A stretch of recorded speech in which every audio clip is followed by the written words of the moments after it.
Cette histoire date de quand j'étais enfant. Mon père travaillait à l'entretien des piscines, un de ses plus anciens clients avait acheté un ranch. Je me souviens plus exactement où, mais il avait demandé à mon père s'il pouvait s'occuper de leur piscine car elle avait été très mal entretenue avant son achat. Il a proposé à mon père d'emmener toute sa famille pour qu'on puisse profiter du ranch quelques jours. Pendant la route, c'était à moi de m'occuper de la carte routière parce que je n'arrivais pas à dormir en voiture. Quelques jours plus tard, nous rentrions à la maison après que mon père ait sauvé la piscine.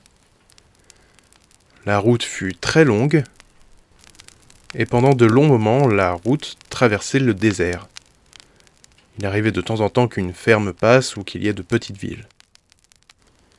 Contrairement à moi, mon frère et ma mère se sont endormis quasiment directement, donc la majorité du chemin c'était moi et mon père discutant ou écoutant de la musique. Je suis également un lecteur affamé, donc j'avais un livre sur mes genoux. Je me souviens que la route avait été silencieuse pendant un moment parce que je lisais.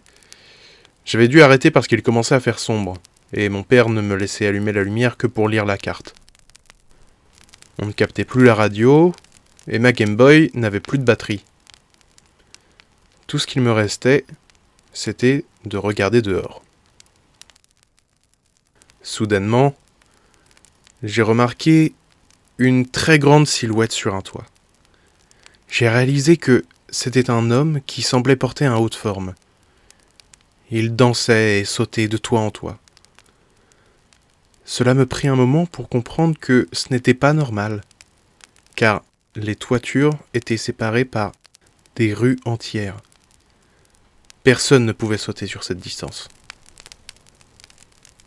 Ce qui m'effraie le plus, c'est que, arrivé sur la dernière maison avant un champ, il sembla se tourner vers moi, comme s'il me sentait.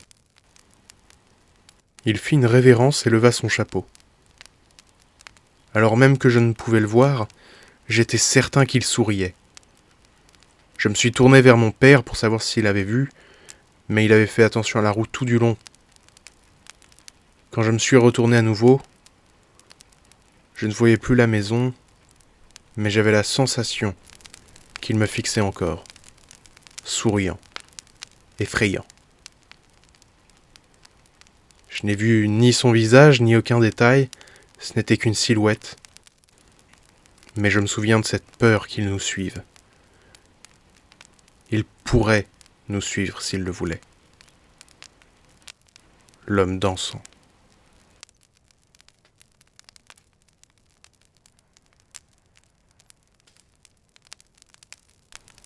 C'est arrivé il y a quelques années dans une maison différente. Je devais avoir 15 ans et il se passait quelques trucs étranges dans toute la maison. Il y avait des tapotements inexplicables aux fenêtres, des objets bougeaient seuls quand j'étais seul à la maison. Je me réveillais tout le temps vers 3 heures du matin, peu importe à quelle heure je me couchais. Quand je tournais le dos à mon placard, j'avais cette sensation pesante d'un regard posé sur moi. Une fois, alors que je regardais la télé, elle s'était éteinte toute seule. J'ai vérifié les câbles et tout, mais il n'y avait aucun problème. Quand j'ai rallumé la télé, elle marchait correctement.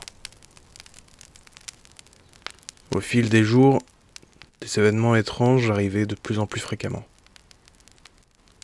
Un jour, je me suis réveillé, je suis allé dans la cuisine, et un gros sac poubelle était posé sur une chaise juste devant le frigo. C'était étrange, mais rien comparé à ce qui arrivait plus tard. Je venais juste de me réveiller, mais j'étais très fatigué. Je restais dans mon lit afin de rassembler mes forces et d'éventuellement me lever un moment. Mon lit était face à la télé. Je regardais le voyant rouge de l'écran quand un étrange deuxième point rouge s'alluma juste à côté.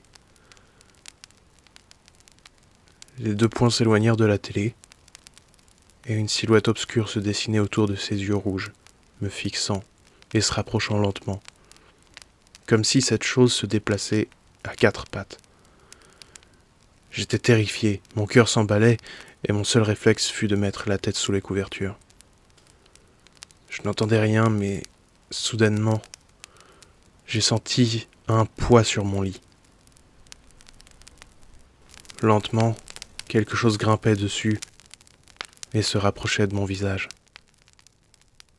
Arrivé juste au-dessus de moi, rien ne se passa. J'ai sorti mon visage doucement de sous mes draps, mais il n'y avait plus rien. Je me suis précipité sur ma lampe, j'ai ouvert la porte, j'ai regardé une dernière fois dans ma chambre, et comme dans un flash, je vis la silhouette aux yeux rouges se précipiter sur moi. Je suis parti en hurlant, je me suis réfugié dans le salon. 1 an plus tard, on déménageait.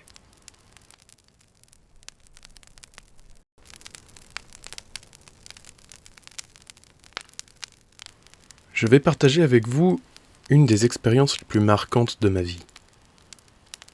Tout a commencé avec un verre après une journée de travail. Je travaillais alors à Londres depuis quelques années. Avec un ancien collègue, nous sommes allés dans un pub proche du Waterloo Bridge. Je n'étais jamais venu ici et ce pub était assez agréable et tranquille. Il s'appelait le Savoy Tap, il me semble. Mon ex-collègue, appelons-le Tim, était arrivé avant moi et avait réussi à nous avoir une table dans un coin. Il n'y avait pas forcément énormément de place, mais on était bien installés.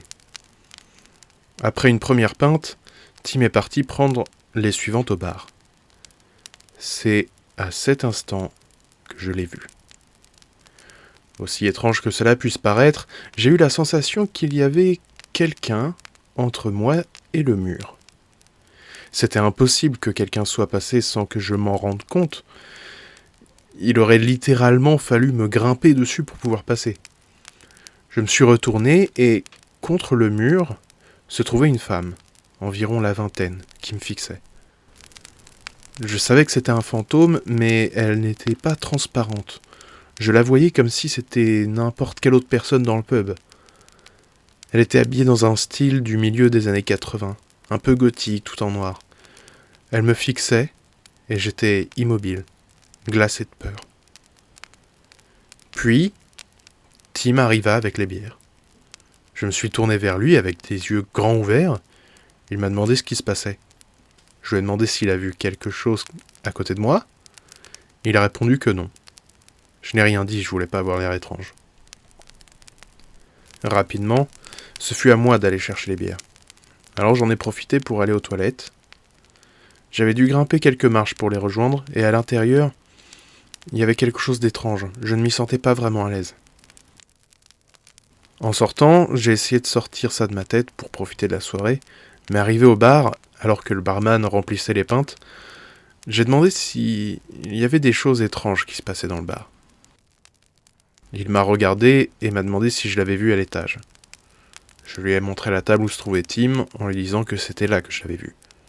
Il parut surpris et m'expliqua qu'habituellement, les gens la voyaient dans les toilettes, avant de me raconter qu'une ancienne serveuse s'était pendue dans les toilettes du bar après un service dans les années 80.